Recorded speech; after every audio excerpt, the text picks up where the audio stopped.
আমার ফজরের নামাজ প্রায় কাজা হয়, জোহরের সাথে মিলিয়ে জোহরের আগে সেই 2 রাকাত ফজরের কাজা পড়ে নেই, আমার নামাজ কি কবুল হবে?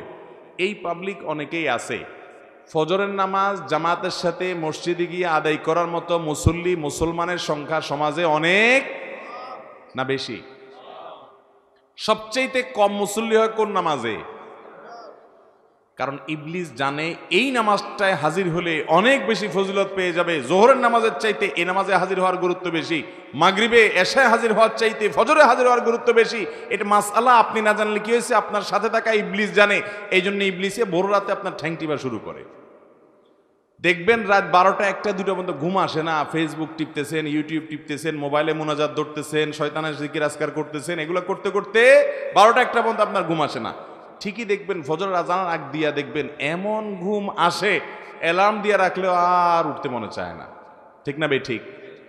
শয়তান তখন কি বলে? নবী করিম সাল্লাল্লাহু আলাইহি সাল্লাম হাদিসে বলেছেন, শয়তান বলে ফজরের আজান হয়ে গেছে, অ্যালার্ম বাজছে, দেখতেছেন ঠান্ডা মাথায়, শয়তান বলে আরে রাত এখন অনেক বাকি। অ্যালার্ম দিছে, মোবাইলের গলা টিপে ধরে অ্যালার্ম কেটে দিয়ে আবার ঘুম। আছে না নাই? ফজর পড়তে পারে না। ভাইরা আমার, ফজরের গুরুত্ব অনেক বেশি।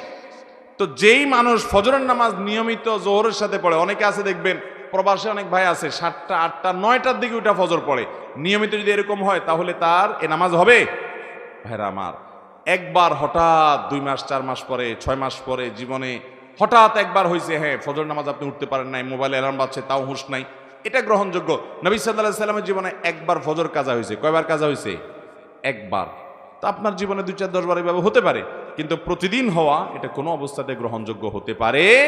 ঠান্ডা মাথায় যারা নামাজ পড়ার এশার পরে শোয়ার সময় নিয়ত করে থয় যে সকাল 8টার দিকে উঠবে, অ্যালার্ম দিয়া ছয়, তার ইমান আছে কিনা এটা নিয়ে অনেক উলামা ইকরাম সন্দেহ করেছেন। কারণ হলো ঠান্ডা মাথায় সে নামাজ পড়বে না, পরিকল্পনা করে সে শুয়েছে। আল্লাহ তাআলা আমাদেরকে ফজর নামাজ গুরুত্ব বোঝার তৌফিক দান করুন।